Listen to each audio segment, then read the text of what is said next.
Welcome to the Folens Primary Wellbeing webinar. My name is Lizzie Gibbon and I'm the Sales Manager here in Folens. I'm absolutely delighted that so many of you have been able to join us this afternoon. The numbers are still increasing there, but it's a really lovely number of you have managed to join us. So today's webinar is all about wellbeing, as you know, and wellbeing for you teachers as well as for the children in your class has never been so important or topical. And so we're absolutely delighted to have an absolute expert with us this afternoon, Dr. Marisa Connolly, who's a senior clinical psychologist in the HSE. Give us a wave there, Marisa. Hiya.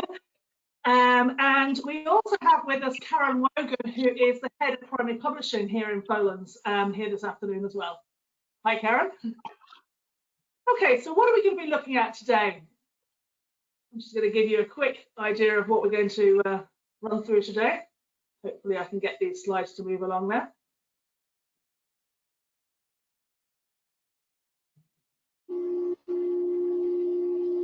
If I can get some help there, Bridget. I don't seem to have, there we go, we've got some movement now. That'd be fantastic. Okay, so this afternoon we're going to be, first of all, Marisa is going to give you a really good indication of well-being in the school context. She's an absolute expert in this area, and I've already looked at and heard what she's going to be talking about this afternoon, and she's got some fantastic tips for you, so that'll be really, really useful for you.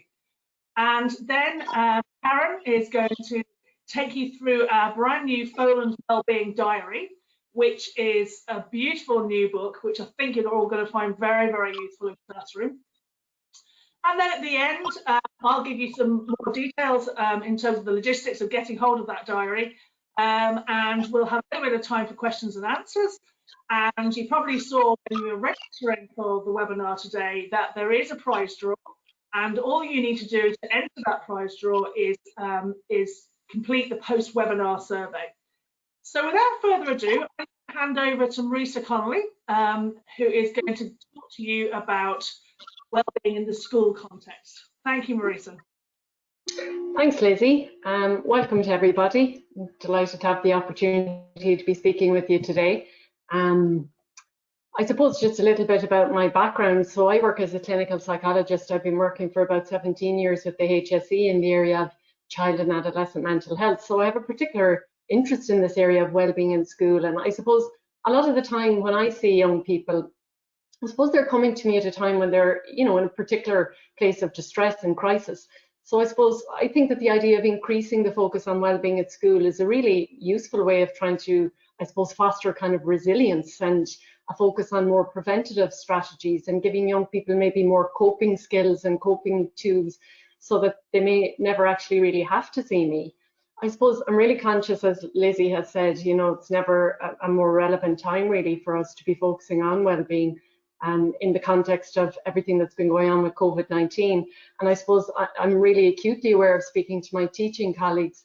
I know how stressful it has been in terms of the, logistics and trying to contain young people in coming back to school and getting your head around all of that. So while today's presentation really is about kind of a general well-being in the schools, I hope that there are things that will be of relevance in that respect.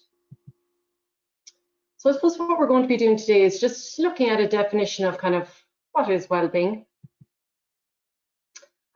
Thinking about the importance of well-being within the school context.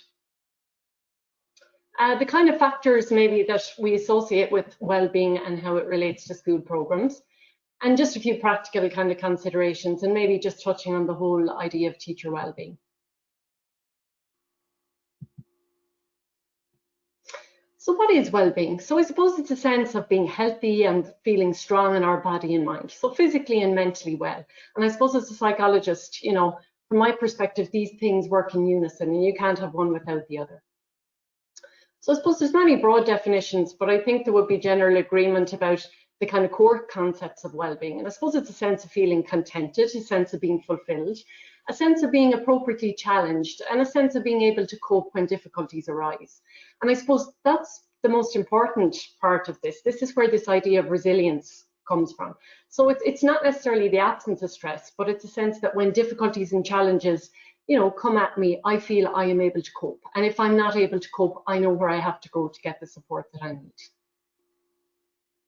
So just a more formal definition that the World Health Organization has provided for us. So well-being is present when a person realizes their potential, is resilient in dealing with the normal stresses of their life, takes care of their physical well-being, and has a sense of purpose, connection, and belonging to a wider community. It's a fluid way of being and needs nurturing throughout the life. So a sense there that it's a dynamic process that changes throughout the lifespan. So why well-being in schools? Well, I suppose you're probably all familiar with the important national policy documents that have been recently published, including the Wellbeing Policy Document and Framework for Practice and the Wellbeing in Schools Guideline for Health Promotion.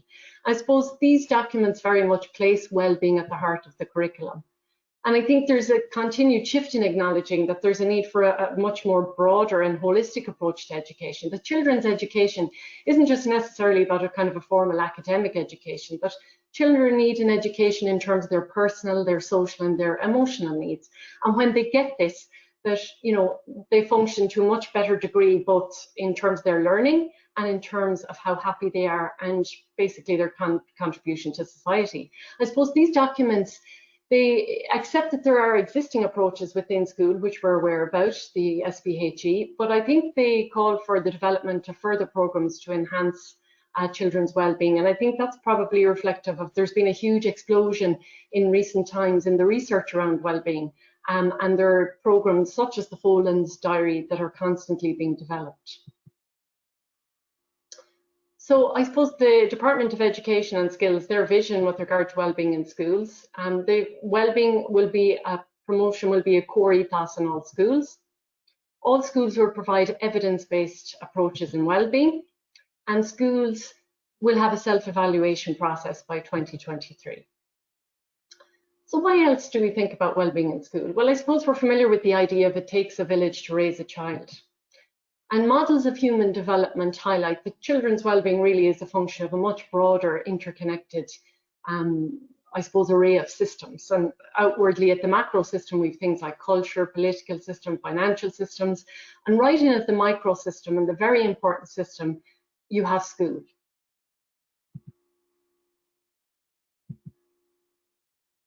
I suppose children spend a significant amount of their lives in the school environment. And I suppose schools act as a highly protective environment for many children, especially those that experience disadvantage. And I suppose as a clinician myself, I was never more convinced of this than during COVID, contacting a lot of my clients, and I could see how difficult it was for children and families, the absence of school. And, a lot of people talk about the kind of the routine and the structure, and yes, that's important, but I think it's much more than that. I think it's kind of the emotional holding environment that a school provides. And that brings me on to the next point about the role of the teacher, I think is paramount in fostering well-being. And really teachers are seen as key attachment figures. And obviously children's main attachment figure will generally be their parent, but teachers definitely count as, there's a concept in psychology about one good adult, and that's what a child needs to be well and to be regulated. And teachers play a vital role in that. I suppose well-being in schools is seen as being preventative and part of an early intervention approach. And a recent study by the Royal College of Surgeons shows that, distress is certainly, starting to rise amongst young people. And by the age of 13, it's predicted that 1 in 3 will have developed some form of mental disorder. And I suppose we know that psychological distress in childhood is a major risk factor for future mental health disorders. So I suppose well-being in schools is part of, resilience over crisis. I suppose well-being in school offers the potential to really normalise ideas around well-being. So instead of the kind of stigma that can often surround mental health, it's about seeing it as part of our everyday programme of learning and its importance. I suppose it also offers the opportunity for things like peer learning, which we know is very important. And without doubt, there is significant research that highlights the positive relationship between children's well-being and better learning outcomes, better behaviour, and they generally fare better. Once they feel better, they perform better.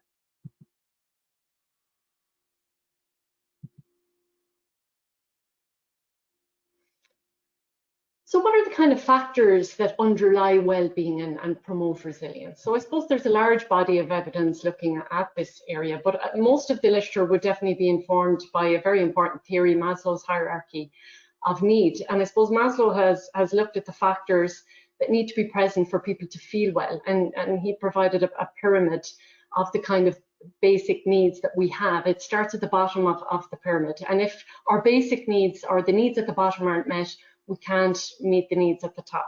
So at the very bottom, our basic needs will be things like physiological needs, food, water, warmth, rest. Above that, we have a need for safety. So that would be physical safety and emotional safety. And I think, you know, in this time of COVID, that our need for safety, you know, is really heightened. And that's one of the areas that seems particularly threatened.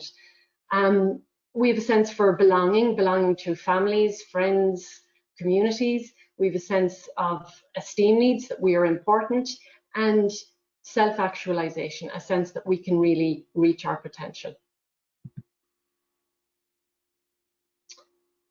So I suppose more specific kinds of factors that we think about. Well, I suppose diet would be a key factor. And we know that nutritious and balanced diet is key to both maintaining physical and mental health. And especially in an era where I suppose obesity you know, is a rising problem with young people. There's a lot of established research that tells us that a healthy, balanced diet really is protective in terms of a development of physical and cognitive illnesses. So it would be very important I know that there are things like the food dudes already in existence, but for wellbeing programs to, you know, encourage good eating habits and education around nutrition. So exercise and physical activity. So we know as humans, we're absolutely designed for movement. Physical activity is very regulating. And again, there's, you know, it's a significant protective factor in preventing a lot of cognitive and physical illnesses. And, you know, recent studies have shown that just a mild increase in physical activity for children, even things like movement breaks, can increase their cognitive capacity and their memory and attention skills. And I suppose it also has the added benefit of, you know, allowing children to build social connections through sport and movement and increasing their sense of enjoyment. So I think it will be important for wellbeing programs to include both education and the practical application of movement in schools. Sleep. So sleep is your body's superpower, and it performs, you know, multiple very important functions, and it's an area I'm particularly interested in myself. I heard a recent expert describing it as it's like the human dishwasher. At the end of the day, you know, it clears out the kind of physical and cognitive grit of the day and prepares us for the tasks of tomorrow. And I suppose, again, there's a lot of hard evidence that shows that low quality and quantity of sleep is associated with decreased immunity, poor cardiovascular function, and poor cognition and cognitive performance. And there's a very strong link between sleep and mood. And I suppose as a clinician, you know, I'm quite aware that, you know, young people, one of the biggest struggles now at nighttime is things like devices and phones. And you know, I'm beginning to see an erosion of sleep. And from speaking to teachers, I know it's a problem in schools. And if we're tired, we're going to be moody, we're going to be more dysregulated. So I think that, you know, programs, including some education for young people around the importance of sleep, and maybe encouraging young people to be able to develop good sleep routines and sleep hygiene would be important. Trusted relationships and social connections. So humans are, we know, social beings. We rely heavily on social connections. And I suppose there's a, you know, a strong positive relationship we know between the number of social contacts and connections that a person has and their general health and well-being. And basically, the more meaningful relationships we have, the healthier that we are. And also, I suppose, trusted, attuned and responsive caregiver relationships are the most important foundation of emotional and behavioral well-being for young people. And this isn't, you know, this can't be disputed. I think young people rely on adults and attachment figures to help them regulate their behavior and their well-being. First of all, in a model of co-regulation, where they use the adult to help them, and then gradually developing more independence. So I think this is important kind of from the school's perspective in terms of well-being, from a kind of a top-down and a bottom-up, in that I think, you know, teachers have a key role to play as attachment figures in building supportive relationships that I think can kind of promote coping and resilience in young people. And also I think, you know, from a bottom-up perspective, you know, teachers and wellbeing programs can include education around things like social engagement, how to build and maintain friendships, how to be a good friend. The idea of self-identity and self-worth. So this is a very important core need that we have, a sense to feel I am worthy, I'm loved, I have strengths, and I'm unique. And I suppose children partially get that from their interaction with their parents and as part of their socialization. But I think wellbeing programs, carefully constructed programs, offer them the potential and the possibility to really reflect on their own sense of identity, identify their own uniqueness, their own strengths, and their own sense of self-worth. And of course, we know when they have that in itself fosters more confidence and more resilience around their ability to cope. Thinking patterns and growth mindset. So this is another very important concept in psychology, which comes from the whole cognitive behavioral therapy model. So how we feel and what we do in life is very much determined by how we think about or how we evaluate a situation. So you'll have heard the quote, whether you think you can or you can't, it's true. So our thinking patterns really have a huge impact on our well-being. And I suppose one way of improving our well-being can be starting to, identify unhelpful thinking patterns that we might have or might be limiting us, and trying to reframe them in more positive or kind of, I suppose, can-do ways. So instead of being limited by our beliefs, we start to see the potential or possibility that we have. Mindfulness and self-regulation. So mindfulness, I suppose, it's an approach and a set of skills that focuses on the idea of learning to pay attention to the now moment. And I suppose the idea behind mindfulness is that a lot of human suffering and human stress is caused by this idea of being up in our mental space in the monkey mind, worrying about, past experiences or worrying about the future, and that can cause a lot of stress and tension. So mindfulness is about, instead of focusing on the what ifs, focusing on what is. So it's, I suppose, key ideas would be developing awareness of thoughts. What am I thinking? What am I telling myself? Is it helpful? Do I want to accept this thought? Do I want to reframe it? Do I want to let it go? What emotions am I feeling? What are the feelings in my body? What are the signals telling me?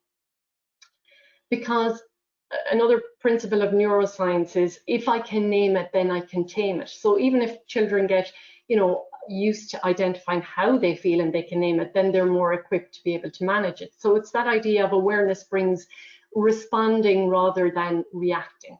So the key kind of skills for mindfulness, I suppose, would be things like focus, attention on the breath, deepening the breath, creating a sense of calm in our nervous system, grounding techniques coming out of our mind and into our body, noticing, sensing, and again, being aware of our thoughts and what we're telling ourselves.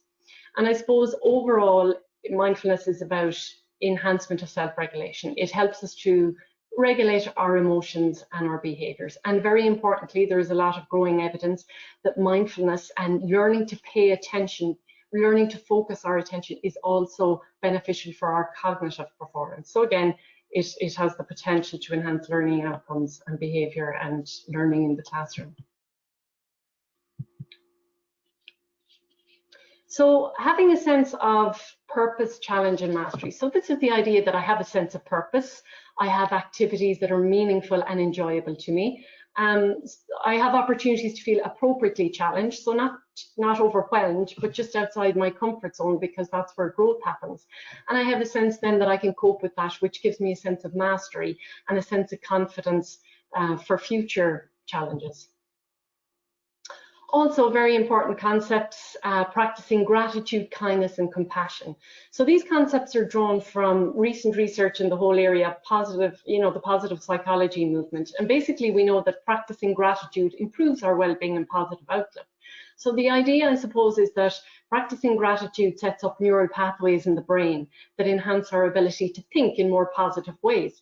So by practicing it, it tends to come naturally to us. And I really like this idea, because I suppose it's not the idea of a toxic kind of positivity that I have to be well or I have to be, happy all the time. It's more, I can struggle today, but I can still find things to be grateful for.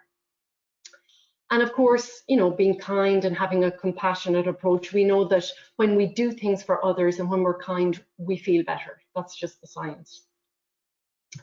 And I suppose a related concept to that as well, an important one, and particularly in the current climate of COVID-19, I think hope is another important one. So I suppose these would be the types of approaches and skills which we know cultivate resilience, coping and well-being.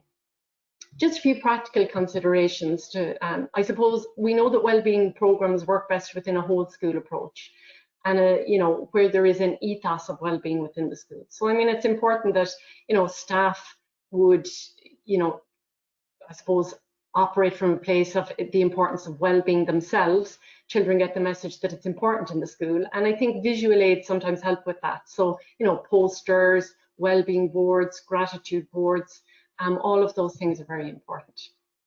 I suppose practical skills practice and integration into the school day is very important. So sometimes we hear a lot of talk about mindfulness, but I think the real skill is in the practice. And I just like the idea of, even at the moment, given COVID-19 and the stresses around that, the idea of taking a minute in the classroom, when you come in the morning, just to ground yourself, get the kids to ground themselves, take the deep breath. And maybe in the evening, the idea of practicing gratitude. So I think it's the integration is the really important part. And obviously, I don't have to tell you as teachers that fun and engaging activities work best with young people. So just, I suppose, I'm conscious of, all the talk about well-being. I think it's very important to focus on teacher well-being as well. There's been enormous demands placed on teachers in terms of getting back to school and containing all the anxieties that have gone with that. And I suppose, from speaking to my teaching colleagues, sometimes they say to me, well, it's okay with the well-being, but I'm kind of expected to be a teacher and a therapist and this and that. And I suppose it's important to acknowledge that you can't pour from an empty cup, and remember your own self-care and what you need to do, your own sleep, your own diet, your own exercise. Where do you draw on your own sources of support? I suppose just to say, I think the Folens Diary, obviously I was involved with it. It certainly is an evidence-based tool. That's very much in line with the evaluation criteria expected by the department. But one of the things I suppose I like about it is I think it's very accessible, and it's a very kind of ready-to-go tool. And I think that will be useful to teachers maybe where you are time poor and there are multiple and competing demands. And just in the spirit of well-being, speaking about it, there are 2 resources here just to let you know that I think are excellent resources. I recommend them to a lot of my friends, and my colleagues have done them. The stresscontrol.ie is freely available through the HSE in the evenings, and also there are a host of well-being resources on the professional development site for teachers. The link is there. And if you are interested in more specific kind of well-being tips around integration in COVID-19, I can certainly tell you that the NEPS, the National Educational Psychology Service, have a number of ready-to-go resources on their website, and the Psychological Society of Ireland also have an excellent document which is called the Relaunch Back to School, just to support you as well if that's of interest. So thanks for listening, and I'm going to hand over now to Karen.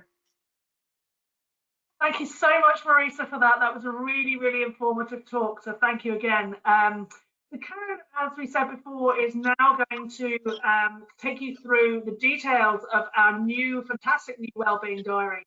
If you do have any questions relating to any of the topics from Marisa's talk, as she said, your local NEPS contact will be able to help you definitely.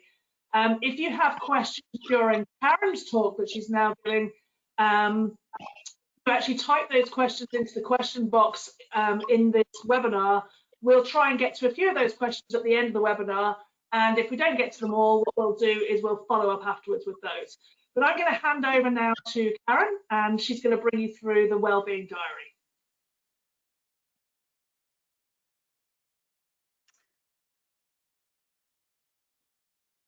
So thanks for that, Lizzie, and thanks to Marisa for her presentation earlier.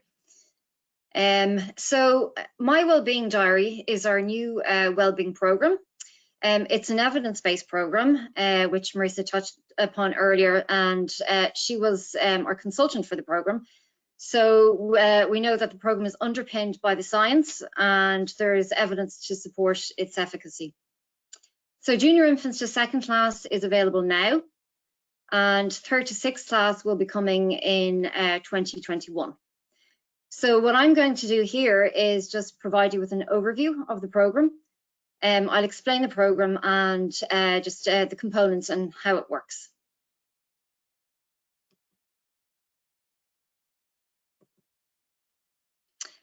So why my Wellbeing Diary? Well, first of all, I would say that probably the unique selling point of this program is the fact that it supports daily mindful practice. So there's other programs in the market that support well-being, but very few do so in a way that makes mindfulness a practice. And it embeds it really in the school day, and it makes it as much of a skill that children work on developing as numeracy and literacy.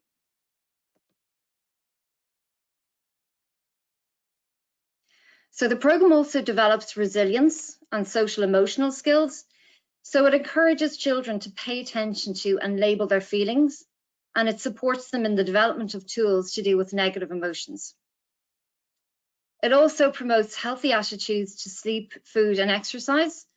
And we were conscious when designing the program, not just to tell children that these are things they need to do, but also to explain why, what the benefits of these things are. And finally, the program is aligned to the SPHE curriculum. So you can be assured that the learning modules and the content in the diaries is aligned to best practice. So we're just going to take a look at the components now. So first of all, we have the pupil diaries. So there's a diary for infants and a diary for first and second class currently. And as I said, the diaries for third and fourth and for fifth and sixth will be following in February. There's also a set of easy to use breathing and meditation videos. There's some instructional PowerPoints which you can use for teaching the learning modules. And there is also a comprehensive teacher's guide which you can find on Folens online. So we're going to start by taking a closer look at the diary pages. So within the diary, you have diary entry pages and learning module pages. So here we're looking at the diary pages from infants.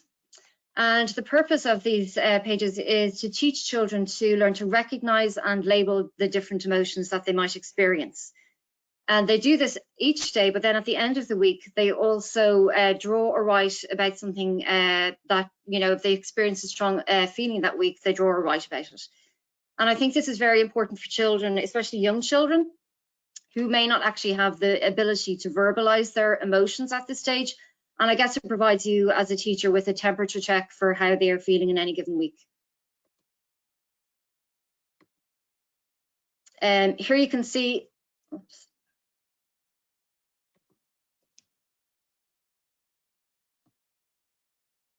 So in addition to the diary pages, you can see here some learning module pages.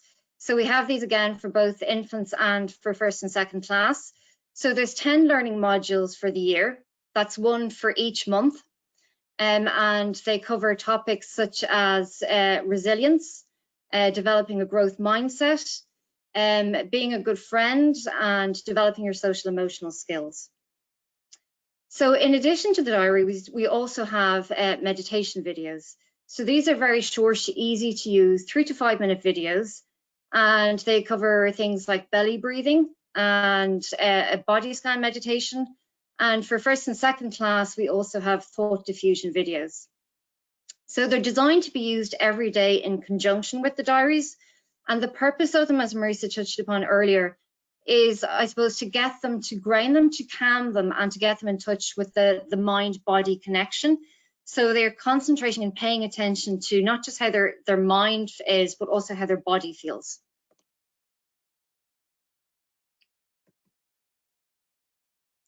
So they encourage mindfulness, and they also create a sense of calm at the start of each day, which should hopefully make them learn better. So we're just going to take a short look at one of these videos now.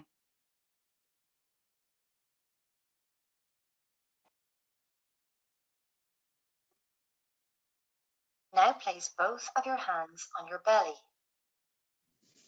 Close your eyes. Try to relax your muscles. Close your mouth and start to breathe in through your nose for 1, 2, 3. Hold for 1, 2, 3. Breathe out for 1, 2, 3.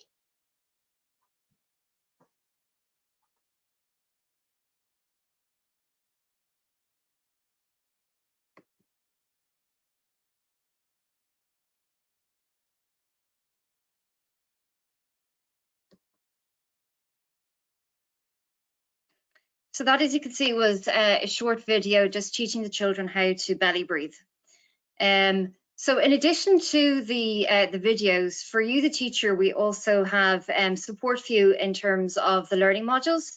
So we have a set of instructional PowerPoints for each of these. And I suppose the purpose of the PowerPoints is to provide you with a focal point for when you're trying to teach the concepts. And also, I suppose, to provide some visual support for the children when they're dealing with abstract concepts.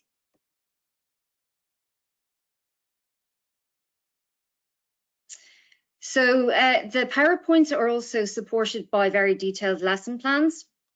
So really, when you go to teach each of the learning modules, you'll see for each of the slides in the PowerPoint, there's a comprehensive set of notes that accompanies it.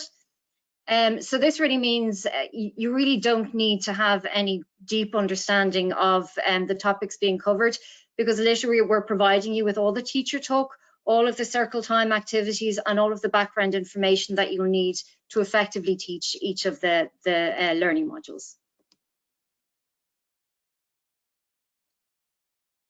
And then within the teacher's guide, you'll also find a yearly scheme, and you'll see all of the content in the books is mapped to the SPAG curriculum.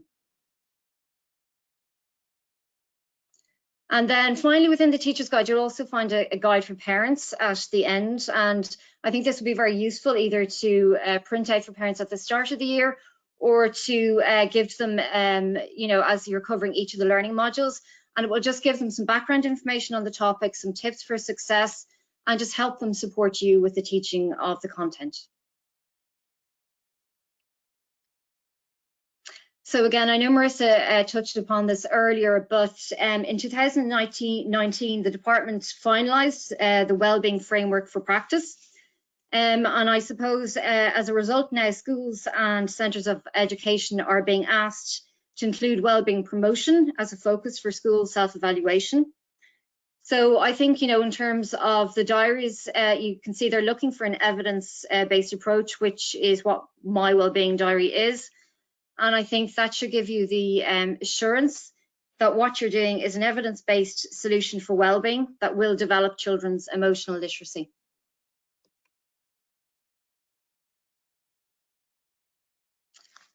So I'm going to hand you back to Lizzie now.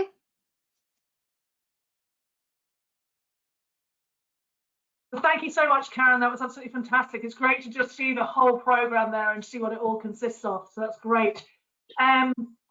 So just to give you a little bit more detail now, just in case if you are interested in having a look at those diaries, how do you actually get to see them themselves? So to take a look for yourself, all you need to do is if you go to folens.ie and if you type wellbeing into the search bar, you can actually look inside those pupil diaries. That we've got little ebooks in there that you can actually have a look at, and you can get a very, very good idea of the pupil diaries from there.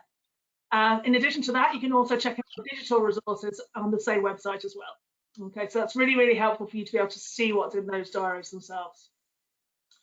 And you're probably interested in how much they cost and how to get hold of them, I'm sure, after that fantastic presentation. So the diaries are $4.95 per book per pupil, and that includes once you adopt those for your class, that includes complimentary access to that those digital supports. And then so they're available now in school bookshops nationwide and online as well. But as a special exciting thing, what we've got today is we have special discounts when you order class sets from your local Folens rep. So again, if you go to folens.ie, you'll find who your Folens rep is, if you don't already know. But those special offers are 15% discount when you buy a set for your class, and you can get up to 20% discount when you buy diaries for all of your junior infants through to second class pupils. So I think you'll agree those are really, really good discounts to get you going with this lovely, lovely book. Okay, so I think we've got some time for some questions and answers now. I can see that a good few questions have come through. Karen's joined us again. She's the expert on this actual on this product itself. We have a few questions. We'll try and get through a few now, and any that we can't get to, we will answer by email afterwards. So the first question, Karen, I'm going to throw at you here is, will daily diary entries and videos take up much time each day? I can kind of see that that's actually come through from quite a few people. I can see that could be a concern, is, you know, how do I fit this into my day? So Karen, how can you help there? Yeah, I think, and this is something some of the sales team have had back to me before, but I would say no, it's definitely not supposed to be that. I suppose it's a bit like anything you do, like along the lines of meditation or mindfulness or yoga. It's having a small bit of practice, you know, every day is better than spending an hour and a half on something at the you know, once a week. So really the idea of it is that children come in each day, and obviously it's up to the teacher how they want to do this in the classroom, and you know your children best. But one suggestion is that this is something that they do at the start of each day. They just quickly go in, think about how they're feeling, color in their emoji, and then they do their 3 to 5 minute breathing exercise. So it should be no more than maybe 15 minutes that you spend at the start of each day, just to ground and center them. And hopefully that little bit of time they spend at the start of each day should yield results in terms of their learning, focus and behavior throughout the day. Fantastic. And I'm sure it would be well worth spending that little bit of time, absolutely. The next question that's come through in a couple of different ways, but can the program be started at any time in the year? I suppose where are we now? We're in October. So whilst it's a diary, how could that work? Yeah, I mean, we have the diary pages are listed according to the week. So they're not tied into any particular month, and they're not really tied into any particular time of the year either. So they're not, I suppose, thematically based the way some of our other programs would be. So really you can start it at any stage, and the learning modules are also independent. So you can, if you would like to do so, cover 5 over the course of junior infants, 5 over the course of senior infants, or you can do them all in 1 year if you so choose to. Yeah. And again, like I said, because it's a practice, it's something that you can take up. I mean, this is the kind of thing, there's absolutely nothing to stop children starting this from January if they want to. So yeah. Fantastic, thank you, that's great. And then I think we've got time for one more question. Any we don't get to, as I say, we will get back to you. But yeah, oh, this is an interesting one. Yeah, can the program be used in conjunction with the Stay Safe program? Yes, so I mean, obviously there's other sort of SPHE sort of related programs on the market. I suppose ours is kind of more focused on mindfulness. We do cover, I suppose, social media and internet safety in 3rd to 6th class. I suppose Stay Safe was really focused more exclusively on personal safety, so it could certainly be used in conjunction with that, or in conjunction with other programs like Walk Tall. So I think we do cover some of the concepts that will be covered in Walk Tall, but again, I think the focus of my Wellbeing Diary is really about making it the practice. So it's all well and good, I think, sometimes delivering these, you know, topics and concepts to children, but sometimes they're separate then from what they do. So it's a bit, again, like to a lecture on mindfulness, hearing all about the benefits, but then never implementing it. So really what we're trying to get them to do is actually build this into their day. And I think all of us probably feel we could do with a bit of this, certainly at the moment. It could be hard, though, sometimes to discipline yourself. So I think by encouraging children to start this from an early age, it just becomes a part of their life as much as anything else that they do in the course of their day. Yeah, I think I need to do it myself, definitely. So Yeah. Thank you very much, Karen. That's absolutely fantastic. So guys, you're probably all wondering about this prize draw that we promised you at the beginning. So I'm just going to give you the details of that, so how you get entered. So basically, to be entered into our prize draw to win one of the 3 classroom sets of the My Wellbeing Diary, all you need to do is stay online at the end of this webinar. So just stay, don't click anything, just it'll automatically bring you to it, and complete the post-webinar survey. Okay. And then during that survey, if you do want to call from your rep about the diaries to avail of that special offer, or you can just ask them some more questions, do let us know during the survey. There's an opportunity there to just say, yes, please, I'd like to hear from my rep. So that's how to do that. So from all of us now, I'm going to say thank you very, very much to everybody for joining us this afternoon. I particularly want to say thank you to Marissa for her really enlightening talk, but also to Karen for her time and taking us to the new My Wellbeing Diary. There's Marisa again. But most of all, again, thank you very much for giving us your time. You know, teachers, you're really only back into the thick of things, so your time is much appreciated. 3:30 in the afternoon, so thank you very much. So delighted you can all come. Thank you, guys. Take care, guys. Bye-bye.